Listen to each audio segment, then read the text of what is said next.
ನಮಸ್ಕಾರ ಪ್ರಿಯ ವೀಕ್ಷಕರೇ, ಮಿಂಚು ಚಾನಲ್ಗೆ ನಿಮಗೆಲ್ಲ ಆತ್ಮೀಯ ಸ್ವಾಗತ.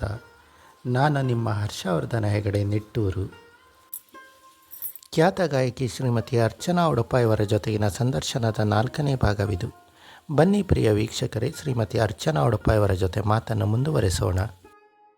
ಮೇಡಮ್, ನೀವು ತುಂಬ ಭಾವಜೀವಿಯೂ ಹೌದು. ನೀವು ಮಲೆನಾಡಿನಲ್ಲಿ, ಅದರಲ್ಲಿಯೂ ಐತಿಹಾಸಿಕವಾದ ಬಿದನೂರಿನಲ್ಲಿ ಹುಟ್ಟಿ ಬೆಳೆದವರು. ಮಲೆನಾಡಿನ ನಿತ್ಯ ಹರಿದ್ವರ್ಣ ಕಾಡುಗಳು, ಶಿವಪ್ಪ ನಾಯಕನ ಕೋಟೆ, ಸಹ್ಯಾದ್ರಿಯ ಬೆಟ್ಟ ಸಾಲುಗಳು ಇವೆಲ್ಲ ನಿಮ್ಮ ಬದುಕಿನ ಮೇಲೆ ಯಾವ ರೀತಿ ಪರಿಣಾಮ ಬೀರಿದೆ?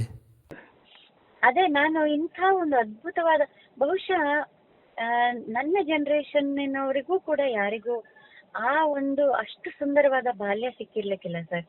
ಪ್ರಕೃತಿಯ ಜೊತೆ ಬೆಳೆಯೋದಕ್ಕೂ, ಬೆಳ್ಕೊಂಡು ಬರೋ ಪ್ರಕೃತಿಯ ನಡುವೆ, ಆ ಪ್ರಕೃತಿಯ ಇಂದ ಆವೃತವಾಗಿ ಅಲ್ಲಿ ಬೆಳೆಯೋದಕ್ಕೂ ಪುಣ್ಯ ಮಾಡಿರ್ಬೇಕು ಸರ್. ಆಮೇಲೆ ಅಷ್ಟು ಒಳ್ಳೆಯ ಒಂದು ಫ್ಯಾಮಿಲಿ, ಅಲ್ಲಿ ನಾನು ಅಂತ ಒಳ್ಳೆ ತಂದೆ ತಾಯಿಯನ್ನ ಪಡೀಲಿಕ್ಕೂ ನಾನು ಪುಣ್ಯ ಮಾಡಿದ್ದೀನಿ. ಒಳ್ಳೆಯ ಬಾಲ್ಯ, ಒಳ್ಳೆಯ ಸಂಸ್ಕಾರ, ಒಂದು ಒಳ್ಳೆಯ ಏನು ಬುನಾದಿಯನ್ನ ಹಾಕಿದಾರಲ್ಲ ನನ್ಗೆ, ಅದೆಲ್ಲವೂ ನನ್ನ ಪುಣ್ಯ. ಈ ಪ್ರಕೃತಿಯಲ್ಲಿ ಸುತ್ತಲೂ ಬೆಳೆಯೋದ್ರಲ್ಲಿ ಒಂದು ಮೇನ್ ಅಡ್ವಾಂಟೇಜ್ ನನಗನ್ಸಿದ್ದು, ನಾವು ತುಂಬಾ ಶಾಂತ ರೀತಿಯಲ್ಲಿ ಬೆಳಿತೀವಿ ಸರ್. ಯಾವುದೇ ಒಂದು ಒತ್ತಡವಾಗ್ಲಿ, ಉದ್ವೇಗ ಆಗ್ಲಿ, ಈಗೆಲ್ಲ ಮಾತಾಡಿದ್ರೆ ಮೂಡ್ ಆಫ್ ಆಗೋದು ಅಂತಾರೆ, ಡಿಪ್ರೆಷನ್ ಅಂತಾರೆ. ಅದು ಬಹುಶಃ ನಮ್ಮ ಸುತ್ತಮುತ್ತಲಿನ ಎನ್ವೈರನ್ಮೆಂಟ್ ಎಷ್ಟು ಒಂದು ಈ ಫಾಸ್ಟ್ ಫುಡ್ ಯುಗ, ಹಾಗೆ ಎಲ್ಲ ಫಾಸ್ಟ್ ಫಾಸ್ಟ್ ಫಾಸ್ಟ್ ಫಾಸ್ಟ್.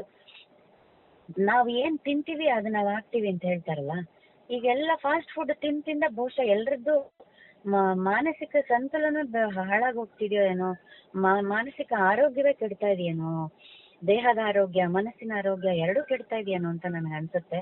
ಆಮೇಲೆ ಈ ಒಂದು ಗಲಾಟೆ, ಸುತ್ತಮುತ್ತಲು ಹಾರ್ನ್ ಹೊಡೆಯೋ ಗಲಾಟೆ, ಈ ಪೊಲ್ಯೂಷನ್ನು, ಎಲ್ಲಿ ನೋಡಿದ್ರು ಎಲ್ಲಿ ಯಾರಿಗೂ ಟೈಮ್ ಇಲ್ಲ, ಎಲ್ಲರೂ ಒಂಥರ ಏನೋ ಒಂದು ಇರಿಟೇಷನ್ ಅಲ್ಲೇ ಇರ್ತಾರೆ, ಮಾತಾಡಿದ್ರೆ ಜಗಳಾಡ್ಲಿಕ್ಕೆ ಬರ್ತಾರೆ. ಈ ತರದ ವಾತಾವರಣದಲ್ಲಿ ಎಲ್ಲರೂ ಹಾಗೆ ಕೆಟ್ಟದಾಗೆ ಬೆಳಿತಿರ್ತಾರೆ ಸರ್. ಯಾರಿಗೂ ಮನಸ್ಸಿನಲ್ಲಿ ನೆಮ್ಮದಿನೇ ಇರಲ್ಲ. ಅದೇ ನಾನು ಈಗಿನ ಮಕ್ಕಳಿಗಂತೂ ಆತರ ವಾತಾವರಣದಲ್ಲಿ ಬೆಳೆಯೋದ್ ಚಾನ್ಸೇ ಇಲ್ಲ ಬಿಡಿ. ನನಗೆ ಅದು ಅತ್ಯಂತ ದೊಡ್ಡ ವರ. ಅದು ಎಷ್ಟು ಸುಂದರವಾದ ವಾತಾವರಣ ಸರ್ ಅದು. ಬೆಳಗ್ಗೆ ಎದ್ರೆ ಸುತ್ತಲೂ ದೇವಸ್ಥಾನದಲ್ಲಿ ಗಂಟೆಗಳ ಧ್ವನಿ, ಪೂಜೆ ಮಂಗಳಾರತಿಯ ಧ್ವನಿ, ಮಂತ್ರಘೋಷಗಳ ಧ್ವನಿ, ದೇವರ ನಾಮಗಳು ದೇವಸ್ಥಾನದಲ್ಲಿ ಹಾಕೋದು, ಅದನ್ನ ಕೇಳ್ಕೊಂಡೇ ಎಚ್ಚರ ಆಗುತ್ತೆ ಸರ್ ನನಗೆ. ಆಮೇಲೆ ಬೆಳಗ್ಗೆ ಎದ್ರೆ ನನಗೆ ಆ ಚಿತ್ರಣನೇ ಕಣ್ಣಿಗೆ ಬರುತ್ತೆ. ನಾನು ನನ್ನ ವೃತ್ತಿಗೋಸ್ಕರ ಬೆಂಗಳೂರಿಗೆ ಬಂದೇ ಹೊರತು ಈಗ್ಲೂ ಹೇಳ್ತಿರ್ತೀನಿ, ನನ್ನ ಮನ್ಸೆಲ್ಲ, ನನ್ನ ಆತ್ಮ ಎಲ್ಲ ಊರಲ್ಲೇ ಇದೆ ಅಂತ. ಈಗ್ಲೂ ಪ್ರತಿ ವರ್ಷ ಮಳೆಗಾಲದಲ್ಲಿ ನಾನು ಸುಮ್ನೆ ಮಳೆ ನೋಡ್ಲಿಕ್ಕಂತ ಊರಿಗೆ ಹೋಗಿ ಕೂತ್ಕೊಳ್ತೀನಿ. ನಾನು ಏನು ಮಾಡಲ್ಲ ಕೆಲ್ಸ, ಸುಮ್ನೆ ಮಳೆ ನೋಡ್ತಾ ಕೂತ್ಕೊಳ್ತೀನಿ. ಅಲ್ಲಿ ನಮ್ಮ ತೋಟ, ಗದ್ದೆ, ಆ ವಾತಾವರಣ. ಸಂಜೆ ಆದ್ರೆ ಅಪ್ಪ ನನ್ಗೆ ಕೋಟೆ ಗುಡ್ಡದ ಮೇಲೆ ಕರ್ಕೊಂಡೋಗಿ ಅಲ್ಲಿ ಕೊಡಚಾದ್ರಿ ಹಿಂದೆ, ಬೆಟ್ಟದ ಹಿಂದೆ ಸೂರ್ಯ ಮುಳುಗೋದನ್ನ ನೋಡೋದಾಗ್ಲಿ, ಬೆಳ್ಳಕ್ಕಿಗಳು ಹಾರೋಗಿ ಮರದ ಮೇಲೆ ಕೂತ್ಕೊಳ್ಳೋದನ್ನ ನೋಡೋದಾಗ್ಲಿ, ಆಮೇಲೆ ಬೆಳಗ್ಗೆ ಎದ್ರೆ ನಮ್ಮ ಕೊಟ್ಟಿಗೆಯಲ್ಲಿ ಹಸು ಕರುಗಳ ಅಂಬ ಅಂತ ಕೂಗೋದಿರ್ಲಿ, ಆಮೇಲೆ ಒಂದು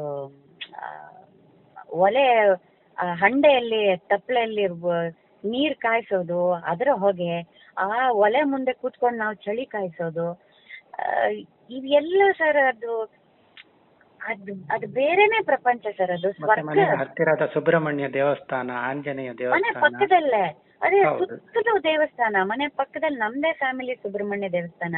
ಅಜ್ಜನೇ ಪೂಜೆ ಮಾಡ್ತಿದ್ರು. ಅವ್ರ ಅಲಂಕಾರ ಮಾಡಿ ಪೂಜೆ ಮಾಡೋದನ್ನ ನೋಡಕ್ 2 ಕಣ್ಣು ಸಾಕಾಗ್ತಿರ್ಲಿಲ್ಲ ಸರ್. ಇವತ್ತಿಗೂ ಎಲ್ಲ ನೆನ್ಸ್ಕೊಳ್ತಾರೆ. ಅವ್ರು ಪೂಜೆ ಮಾಡೋದನ್ನ ನೋಡೋದಕ್ಕೆ, ಅಲಂಕಾರ ಮಾಡೋದನ್ನ ಎಷ್ಟು ಶ್ರದ್ಧೆಯಿಂದ ಮಾಡ್ತಿದ್ರು ಅಂದ್ರೆ, ಅದನ್ನ ನೋಡೋದಕ್ಕೇನೆ ಕೆಲವ್ರು ಬರ್ತಾ ಇದ್ರಂತೆ, ಬಂದ್ ನಿಂತ್ಕೊಳ್ತಾ ಇದ್ರಂತೆ. ಇವ್ರುಗಳೆಲ್ಲ ಮಾಡಿರೋ ಪುಣ್ಯ, ಇವ್ರು ಗಳಿಸಿರೋ ಪುಣ್ಯ, ಇವರ ಕರ್ಮಗಳೇ ನನ್ನನ್ನ ಎಷ್ಟು ಚೆನ್ನಾಗಿ ಇವತ್ತಿಗೂ ಇಟ್ಟಿದೆ ಅಂತ ಭಾವಿಸ್ತೀನಿ ಸರ್ ನಾನು. ಆ ವಾತಾವರಣ ಬೆಳೆಯೋದೇ ಅದು ಒಂದು ಚಂದ ಸರ್. ಅದು ಸ್ವರ್ಗದಲ್ಲಿ ಬೆಳೆಯೋದದು. ಮೇಡಮ್, ಈ ಸಂದರ್ಭದಲ್ಲಿ ನಾನೊಂದು ವಿಷಯವನ್ನು ನೆನಪಿಸಿಕೊಳ್ತಾ ಇದ್ದೇನೆ. ನಿಮ್ಮ ತಂದೆಯವರು ನಮ್ಮ ಚಾನಲಿನ ಸಂದರ್ಶನದಲ್ಲಿಯೇ ಹೇಳಿದ ಮಾತಿದೆ, ನಾನು ಬೆಂಗಳೂರಿನ ಮಂಚದಲ್ಲಿ ಮಲಗಿ ಮಲೆನಾಡಿನ ಕನಸನ್ನು ಕಾಣುತ್ತೇನೆ ಅಂತ. ಎಷ್ಟು ಚಂದದ ವಾಕ್ಯ ಅಲ್ವಾ? ಹೌದು ಹೌದು ಹೌದು. ನಾವು ಬೆಂಗಳೂರಿಗೆ ಬಂದ ಹೊಸರಲ್ಲಿ ಒಂದು ಪುಟ್ಟ ಬಾಡಿಗೆ ಮನೆಯಲ್ಲಿದ್ದದ್ದು. ಅಲ್ಲಿ ಅಪ್ಪ ಅಮ್ಮ ಮಂಚದ ಮೇಲೆ ಮಲ್ಕೊಳ್ತಾ ಇದ್ರು. ನಾನು ಮಂಚದ ಕೆಳಗಡೆ ಜಾಗದಲ್ಲಿ ನನಗೆ ಹಾಸಿಗೆ ಹಾಸ್ಕೊಡ್ತಾ ಇದ್ರು, ನಾನು ಅಲ್ಲಿ ಮಲ್ಕೊಳ್ತಾ ಇದ್ದೆ. ಸೊ ಅದು ಪುಟ್ಟ ಮನೆ ಆದ್ರೂ ಎಲ್ಲ ಒಟ್ಟಿಗೆ ಇರ್ತಾ ಇದ್ವಲ್ಲ. ನಾವು ಊರಿನಲ್ಲಿ ದೊಡ್ಡ ತೊಟ್ಟಿ ಮನೆ, ಅಲ್ಲಿ ದಿನವೂ ಸಮಾರಾಧನೆ, ದಿನವೂ ಹಬ್ಬದ ತರ ಒಂದಷ್ಟು ಜನರಿಗೆ ಊಟದ ಟೈಮಿಗೆ ಯಾರಾದ್ರೂ ಒಂದು 10-12 ಜನ ಬಂದಿರೋರು. ಮತ್ತೆ ನಮ್ಮ ಆಳುಕಾಳುಗಳಿಗೆ ಅಂತ ಒಂದು ಪ್ರತ್ಯೇಕವಾದ ಒಂದು ಪಂಕ್ತಿ ಊಟಕ್ಕೆ ಹಾಕೋರು. ಹೀಗೆ ಅಲ್ಲಿ ಅಷ್ಟು ದೊಡ್ಡ ಮನೆಯಲ್ಲಿ ಬೆಳೆದು ಇಲ್ಲಿ ಇದ್ದಕ್ಕಿದ್ದ ಹಾಗೆ ಒಂದು ಪುಟಾಣಿ ಮನೆ ಆದ್ರೂ ಅದು ಎಷ್ಟು ಚಂದ ಇತ್ತು. ಹಳೇ ಮನೆ. ಅಲ್ಲಿ ಒಬ್ರು ಅಜ್ಜಿ ತಾತ ಇದ್ರು, ಅವ್ರು ನಮ್ಮನ್ನ ಎಷ್ಟು ಪ್ರೀತಿಯಿಂದ ನೋಡ್ಕೊಳ್ತಾ ಇದ್ರು. ಅವರ ಮೊಮ್ಮಕ್ಕಳೇ ನಾವು ಅನ್ನೋ ಹಾಗೆ ನೋಡ್ಕೊಳ್ತಾ ಇದ್ರು. ಅಯೋಧ್ಯನಾಥ್ ತಾತ ಮತ್ತೆ ರಾಧಮ್ಮ ಅಂತ ಅಜ್ಜಿ ಇದ್ರು, ತುಂಬಾ ಪ್ರೀತಿಯಿಂದ ನೋಡ್ಕೊಳ್ತಿದ್ರು. ಆ ಮನೆ ಸುತ್ತಲೂ ಇದು ಪಾರಿಜಾತದ ಮರ. ಬೆಳಗ್ಗೆ ಸ್ಕೂಲಿಗೆ ಹೋಗ್ಬೇಕಂದ್ರೆ ಆ ಹೂವಿನ ಹಾಸಿಗೆ ಅದನ್ನ ಹೇಗೋ ಹತ್ತಿ ಹಾರಿ ದಾಟ್ಕೊಂಡು ಹೋಗೋದು. ಅಷ್ಟು ಚಂದ ಹೂವಿನ ಫುಲ್ಲು ಹಾಸಿಗೆ. ನಮ್ದು ಹಿಂದ್ಗಡೆ ಓಣಿ ದಾಟಿ ಹೀಗೆ ಬಂದ್ರೆ ಔಟ್ ಹೌಸ್ ನಮ್ದು. ಪುಟಾಣಿ ಮನೆ, ಅಲ್ಲೂ ಚಂದದ ಏನು ಒಂದು ಜೀವನ ನಮ್ದು. ಚಿಕ್ಕ ಚೊಕ್ಕ ಏನಂತಾರೆ ಸಂಸಾರ. ಎಲ್ಲೇ ಹಾಕಿದ್ರು ನಾವು ಸುಖವಾಗಿ ಇರೋ ತರದ. ಯಾಕಂದ್ರೆ ಮನಸ್ಸುಗಳು ಫಸ್ಟ್ ಆಫ್ ಆಲ್ ಒಂದು ಹೆಲ್ದಿ ಆಗಿ ಒಂದು ಸಂತೋಷಕರವಾದ ವಾತಾವರಣ ಇದ್ಬಿಟ್ರೆ ಸಾಕು. ನೀವು ಸುಪ್ಪತ್ತಿಗೆಲ್ಲ ಇರ್ಬೇಕು ಅಂತಿಲ್ಲ. ಹಾಗಾಗಿ ಆ ಪುಟ್ಟ ಬಾಡಿಗೆ ಮನೆಯಲ್ಲೂ ನಾವು ತುಂಬಾ ಸಂತೋಷವಾಗಿದ್ವಿ ಸರ್. ಅಲ್ಲೂ ಕೂಡ ಒಳ್ಳೆ ಮೆಮೊರೀಸ್ ನಮ್ದು. ಮತ್ತೆ ಇನ್ನೊಂದು ಮೇಡಮ್, ನಿಮ್ಮ ಕನ್ನಡ ಎಷ್ಟೊಂದು ಸುಂದರ. ಈ ಭಾಷೆಯ ಮೇಲೆ ಎಷ್ಟು ಹಿಡಿತ ಹೇಗೆ ಸಾಧ್ಯ ಆಯ್ತು ನಿಮಗೆ? ಕಾವ್ಯಾತ್ಮಕ ಶೈಲಿಯ ಭಾಷೆ ಇದು. ಒಂದು ಮಲೆನಾಡಿನ ಸೊಗಡಿರಬಹುದು. ಆಮೇಲೆ ಇನ್ನೊಂದು, ನಾನು 8ನೇ ತರಗತಿಗೆ ಬರೋವರೆಗೂ ಕನ್ನಡ ಮೀಡಿಯಂ ಅಲ್ಲೇ ಓದಿದ್ದು. ಆಮೇಲೆ 8ನೇ ತರಗತಿಗೆ ಬಂದ ಮೇಲೂ ಕೂಡ ನನ್ನ ಇಡೀ ಕಾಲೇಜ್ ಜೀವನ, ನನ್ನ ಸ್ಟೂಡೆಂಟ್ ಜೀವನ ಮುಗಿಯೋವರೆಗೂ ನಾನು ಓದಿದ್ದು ಕನ್ನಡ ಸಾಹಿತ್ಯವನ್ನೇ. ನಾನು ಸಬ್ಜೆಕ್ಟ್ ಆಗಿ ತಗೊಂಡಿದ್ದು ಕೂಡ ಕನ್ನಡ ಸಾಹಿತ್ಯವನ್ನೇ. ಆಮೇಲೆ ಹಾಡುಗಾರರಿಗೆ ಸ್ವಲ್ಪ ಸಾಹಿತ್ಯದ ಒಂದು ಒಳನೋಟ ಇರ್ಬೇಕಾಗತ್ತೆ. ಆ ಸಾಹಿತ್ಯದಲ್ಲೂ ಒಂದ್ ಸ್ವಲ್ಪ ಕೃಷಿ, ಅದನ್ನ ಓದ್ಕೋಬೇಕು, ಅದನ್ನ ಅರ್ಥೈಸ್ಕೋಬೇಕು. ಸುಮ್ನೆ ರೋಬೋಟ್ ತರ ನಿಂತ್ಕೊಂಡು ಹಾಡಿದ್ರೆ ನಮಗೂ ಅದರ ಭಾವನೆಗಳು ಅನುಭವಿಸಿ ಹಾಡ್ಲಿಕ್ಕಾಗಲ್ಲ.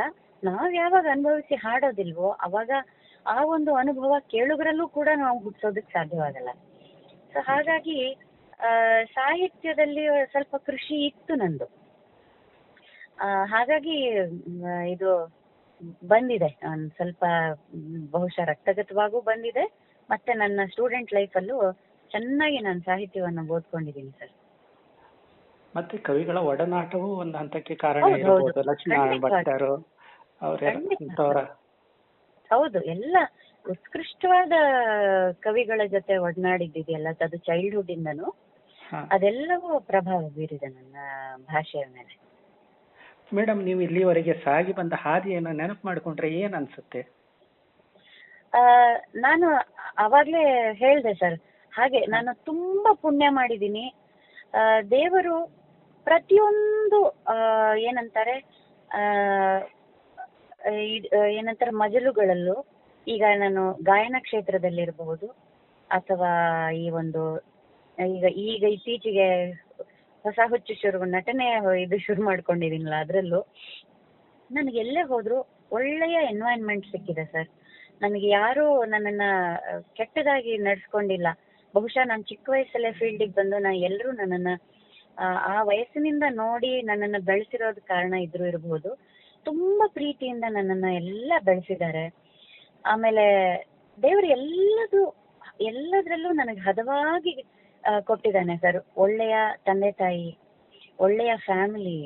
ಆಮೇಲೆ ನಾನು ಮದುವೆ ಆಗಿ ಬಂದದ್ದು ಕೂಡ ಒಳ್ಳೆಯ ಫ್ಯಾಮಿಲಿಗೆ ಬಂದೆ. ಒಳ್ಳೆ ಅತ್ತೆ ಮಾವ, ಒಳ್ಳೆ ಚಂದ ನೋಡ್ಕೊಳ್ಳುವಂತಹ ನನ್ಗೆ ಗಂಡ, ಚಂದದ ನನ್ನನ್ನು ತುಂಬಾ ಪ್ರೀತಿ ಮಾಡುವಂತಹ, ಸಪೋರ್ಟ್ ಮಾಡುವಂತಹ 2 ಸಂಸ್ಕಾರವಂತ ಮಕ್ಕಳು. ಈಗ ನಾವೇ ನೋಡಬಹುದು, ಕೆಲವರಿಗೆ ಸಂಗೀತ ಕ್ಷೇತ್ರದಲ್ಲಿ ತುಂಬಾ ಹೆಸರು ಸಿಕ್ಕಿದ್ರೆ ಅವರ ಫ್ಯಾಮಿಲಿಯಲ್ಲಿ ಏನೋ ಒಂದು ಹುಡುಕಿದ್ದಿರಬಹುದು, ಅಥವಾ ತುಂಬಾ ಅದ್ಭುತವಾದ ಫ್ಯಾಮಿಲಿ ಲೈಫು, ಅಥವಾ ತುಂಬಾ ಹೆಚ್ಚು ದುಡಿಮೆ, ಸುಖದ ಸುಪ್ಪತ್ತಿಗೆಯಲ್ಲಿ ಇದ್ದವರಿಗೆ ಅವರ ವೃತ್ತಿ ಕ್ಷೇತ್ರದಲ್ಲಿ ಬಯಸಿದ್ದು ಸಿಗದೆ ಇರಬಹುದು.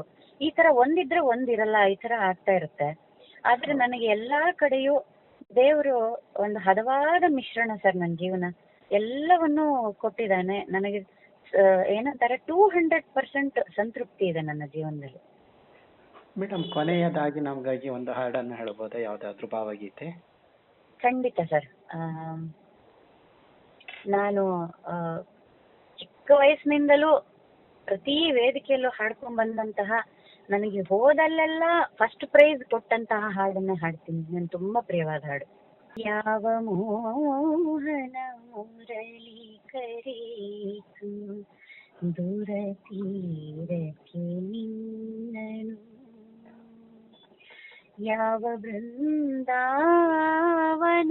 ಸೆಳೆಯಿತು ನಿನ್ನ ಮಣ್ಣಿನ ಕಣ್ಣನು, ಯಾವ ಮೋಹನ ಮುರಳಿ ಕರೆಯಿತು ದೂರ ತೀರಕ್ಕೆ ನಿನ್ನನು.